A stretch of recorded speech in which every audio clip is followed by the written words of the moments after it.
Mga master, okay lang bang? Huwag niyong skip ang mga ad sa aking mga video kung okay lang mga master. Salamat sa solid na support. Yon, what's up mga masters? Nandito na naman tayo sa panibagong araw, panibagong kabanata na naman ang pagsasama-samahan natin ngayon guys.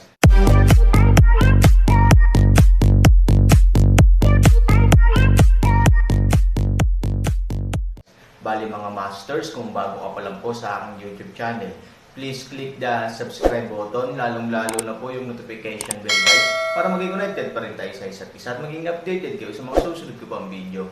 Bali mga masters, bago natin umpisahan ng kwento ay mag-shoutout po muna tayo para sa mga solid nating tagapakinig. Shoutout kay Roy Serulp. Shoutout kay Raimundo Dayundon. Yun na nga mga masters, no? Bali hindi na ito patagalin. In 3, 2, 1, let's go!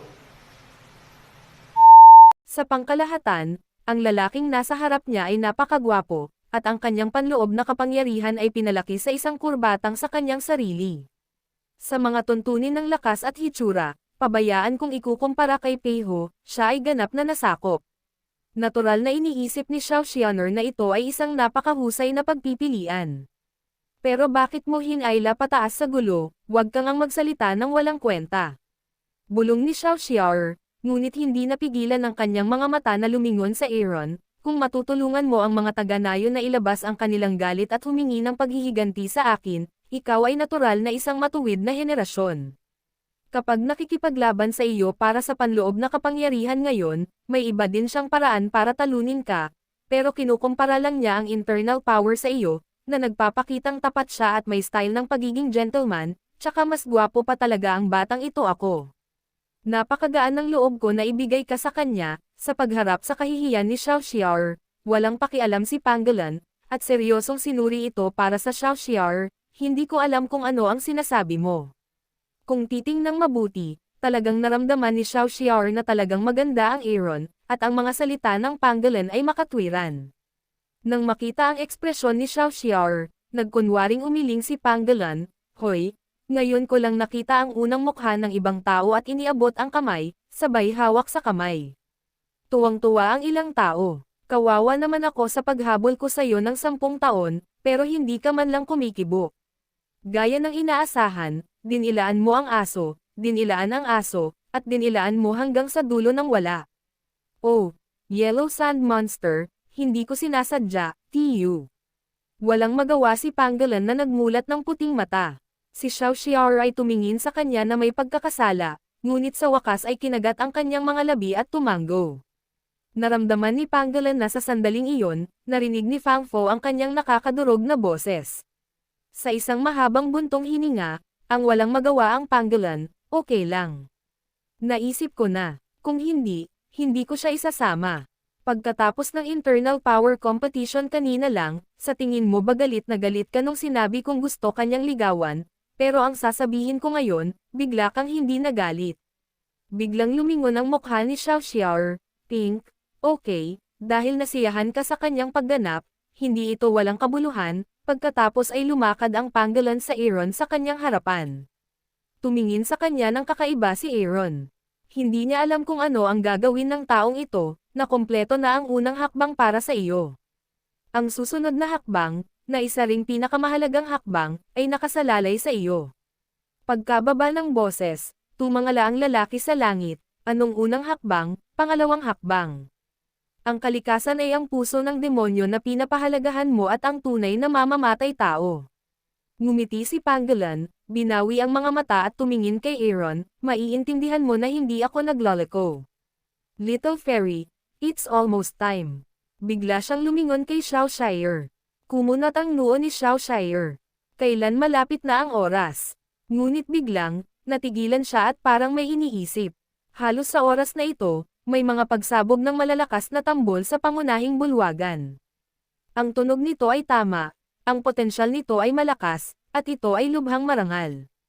Kasabay nito, ito ay puno ng hininga ng kapayapaan, na ginagawang kakaiba at komportable ang tunog ng mga tao. Sa pagbabalik tanaw, maraming mga alagad ang lumipat palapit sa pangunahing bulwagan ng pangunahing taluktok, at sa gilid ng burol, isang pangkat ng mga tao at mga kabayo ang dahan-daang lumilipat patungo sa pangunahing bulwagan. "Ano ang problema?" Sumimangot si Aaron. Tila nakita nito ang mga pagdududa ni Aaron. Malumanay na ngumiti si Pangolin, ito ang natatanging panauhin sa pintuan. Distinguished guest, Aaron suspected, isa nga itong natatanging panauhin. Tumango si Xiao Xianer, matagal nang nawala ang mukha niya. Ngayon lang niya nakita ang bahagyang pula ng Aaron, ang ilan ay mas malamig at walang pakialam, kahit na may kaunting kawalan ng pag-asa. Narinig mo ba ang tungkol sa angkan ng demonyo? Ngumiti ng mahina si Pangolin. Narinig ko ang tungkol sa 3 palasyo at 4 na bulwagan ng pamilya ng demonyo. Sinabi ni Aaron na sa katunayan, hindi lamang siya nakipag-away sa kanyang narinig, ngunit kahit 1 palasyo at 2 bulwagan ay nag-away na magkatabi. Aaron, oo.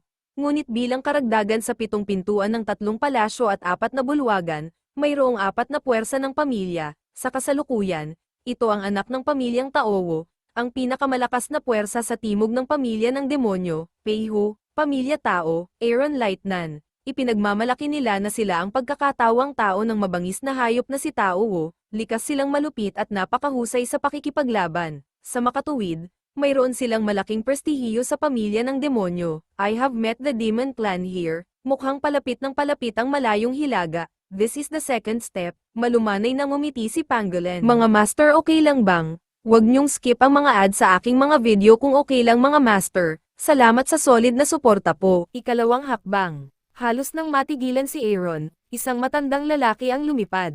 Sa sandaling siya ay lumapag, sinulyapan niya ang Pangolin ng may pagkabagot, at tumingin sa Aaron ng may kawalang kasiyahan. Malinaw, itinuring niya ang Aaron bilang isang passerby ng Pangolin.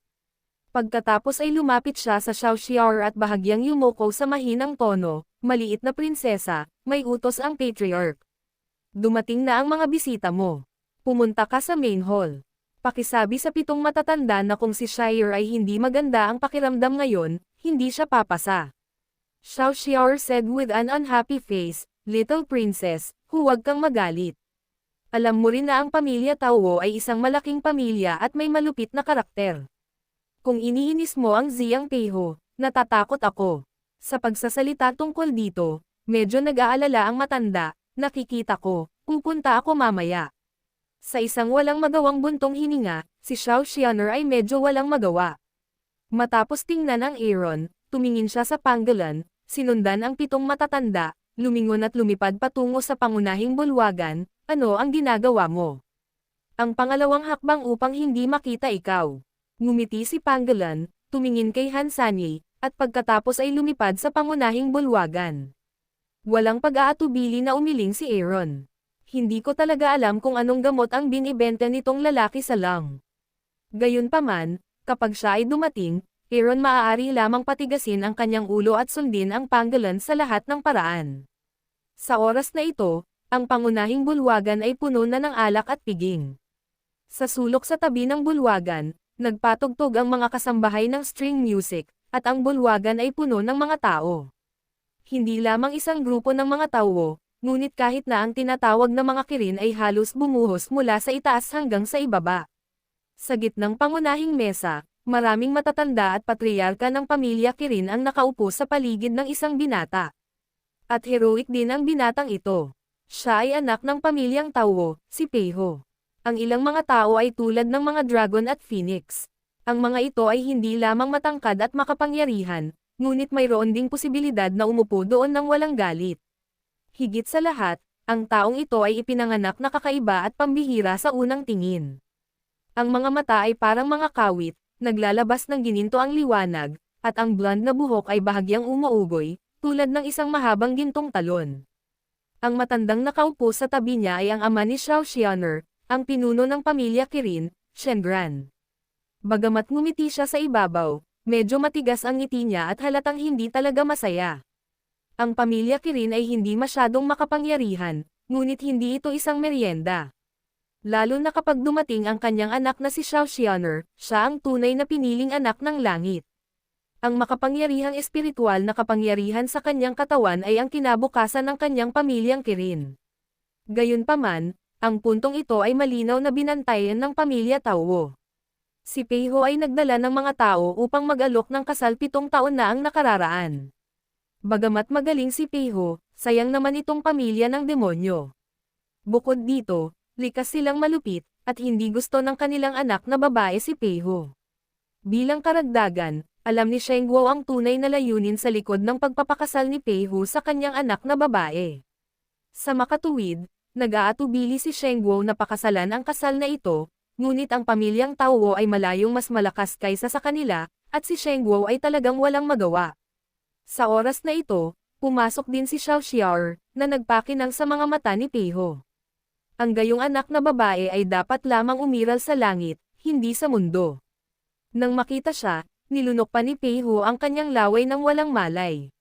Ngunit ang Xiao Xiao ay hindi pangkaraniwang malamig, lumapit siya sa main table at binati ang mga matatanda at ang kanyang ama, pagkatapos ay tumabi ng walang pakialam, si Kirin ay may anak na babae, ito ay isang pagpapala mula sa langit, sa tabi niya, ang 5 matatanda ng Tao Wo at ang 5 tiyuhin ni Peiho ay mahinang nagpuri, o, 5 elder ang nagmamahal sa iyo, ang banal na apoy ay bumulong pabalik, si Peiho ay nakatitig kay Xiao Xianer, gayunpaman, si Xiao Xianer ay hindi kailanman tumingin sa kanya sa mata, kaya medyo hindi siya nasisiyahan, iniisip niya kung sino si Peiho, siya ay anak ng pamilya Tao at ang kahalili sa hinaharap, siya ay may marangal na katayuan, paano siya hindi papansinin, tila nakikita rin ang kawalang kasiyahan ni Peiho, sa oras na ito, bahagyang nagsalita ang 5 matatanda, hindi ito ang unang pagkakataon na darating. Diretso na ako sa punto, lumipas na ang napagkasunduang deadline, pumunta kami dito para mag-propose ng kasal sa pagkakataong ito. I think the holy hindi na dapat tumutol si Flame Patriarch, nang ngumiti si Shengra ng alanganin at hindi alam ang isasagot, biglang may nagsalita sa labas ng pinto, tutol ko. Storytelling channel sa YouTube. Naghanap ng boses ang karamihan. Sa oras na ito, nakita nila ang 2 tao na nakatayo sa pintuan. Ang isang tao ay natural na panggilan, habang ang isa ay Aaron. Nang makita ang 2 taong ito, ang bantay sa pintuan ay napahiya saglit. Hindi ito huminto o huminto, ngunit tila hindi nararapat na hindi huminto. Hindi naman kasi matitiis ng mga bisita ang kalokohan ng ibang tao, ilayo mo sa akin ang kutsilyo. Huwag mo akong galitin. Pipigilan na sana ito ng gwardya, at malamig na uminom ang panggilan, Kirin Senday Holy Land. Paano ang iba gagawa ng kalokohan? Pinatigas ng gwardya ang ulo at malamig na sumigaw, papasok sila, ang silid, ngunit hindi ito ang utos ng patriarkang Shenran, ngunit si Peiho, ang anak ni Tao Wo, ay hamarang sa mga sandata ng bantay, at kinuha si Aaron, at nagyabang papunta sa main hall sa buong view ng publiko. Sabi ko, sino ta? Daga nga eh. Pagkapasok niya sa bahay ay agad na hinayaan ng 5 matanda sa tabi ni Peiho si Leng Ham, hindi, pasensya na sa sinabi ko. Nagkamali ako, hindi daga, kundi daga ang sumisira sa pangako niya, sa iba. Pagkababa ng boses, agad na nagtawanan ang mga tao sa pamilya Tao. Malamig ang mukha ni Shenran. Sa tabi niya, mabilis na tumayo ang isang matandang Kirin Patriarch at naglakad ng ilang hakbang patungo sa panggilan. Malamig niyang sabi, anong ginagawa mo ngayon? Anong ginagawa ko dito? Ngumiti si Panggilan, syempre, para sa kasal ni Xiao Xianer. Ano ang punto? Hindi nasiyahan ang matanda sa pamilya Kilin at sinabing, bakit ako nagsusorry? Hinamak ni Panggilan ang pagngisi, at puno pa ng tiwala sa sarili ang tono niya, hindi ko alam kung saan mo nakuha ang tiwala mo. Tingnan mo kung ano ang dala mo, lalaki. Galit na sigaw ng matanda sa pamilya Kilin, oo nga, isang lalaki. Ngumiti si Panggilan. As far as he is concerned, siguro wala talaga siyang puhunan para maging talamak dito dati, at kailangan pang maging lalaking nakayuko. Pero ngayon, iba na talaga.